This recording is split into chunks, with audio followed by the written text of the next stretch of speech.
నేనే. ఎందుకు వచ్చావు ఇక్కడికి? పిచ్చి ప్రశ్న. అట్టు పెట్టి నమ్మకు అట్టున్నర పెట్టమని సామెత. నిన్న నీ ఇష్టం వచ్చినట్టు వాగావు గదు, దానికి సమాధానం చెప్పడానికే వచ్చాను. సమాధానం తెలిస్తే నిన్నే చెప్పేవాడు.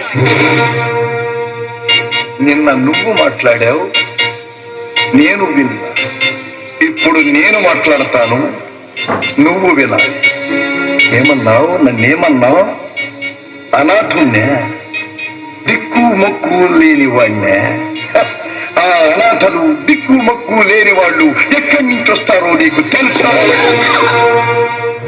నీలాంటి డబ్బు గల వాళ్ళు కొవ్వెక్కి కామంతో కళ్ళు మూసుకుపోయి దొంగ చాటుగా రహస్య కామ కలాపాలు సాగించి ఆ పాప ఫలితాన్ని చెత్త కుండీలో విసిరి పారేస్తే వస్తారు.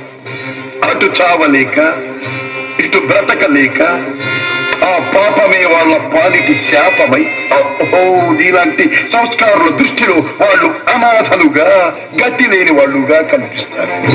అంతేనా? అర్థం కావటం లేదు కదూ, అంతు పట్టడం లేదు కదూ. అవును, పలుకుబడి, పరపతి, ఆస్తి, ఐశ్వర్యమని 4 గోడల మధ్య చల్లగా హాయిగా బ్రతుకుతున్నావు. నీకెలా అర్థమవుతుంది? నువ్వు కూడా తల్లిదండ్రులెవరో తెలియకుండా ఏ ఫుట్పాత్ మీద పుట్టి ఉంటే ఆకలితో నకిరకలాడుతూ రోడ్ల వెంట తిరిగేదాన్ని. వయసొచ్చాక ఏ సాని కొంపకు చేరేదాన్ని. పూటకో గ్లాసుడు పండ్ల రసం తాగినట్టుగా నిన్ను తాగేవాళ్ళు.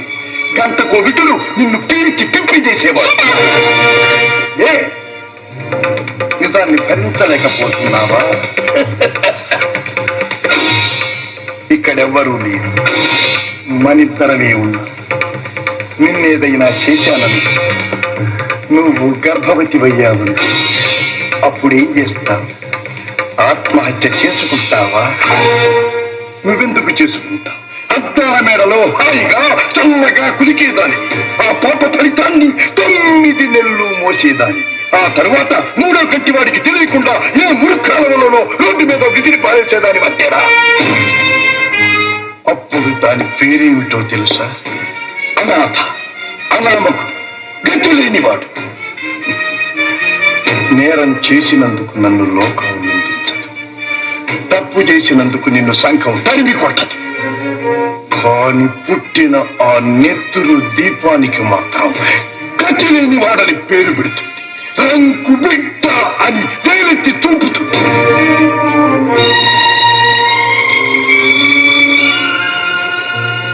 నాలో మానవుడు ఇంకా మిగిలి ఉన్నాడు కనుక నిన్నుగా వదిలిపెడుతున్నాను.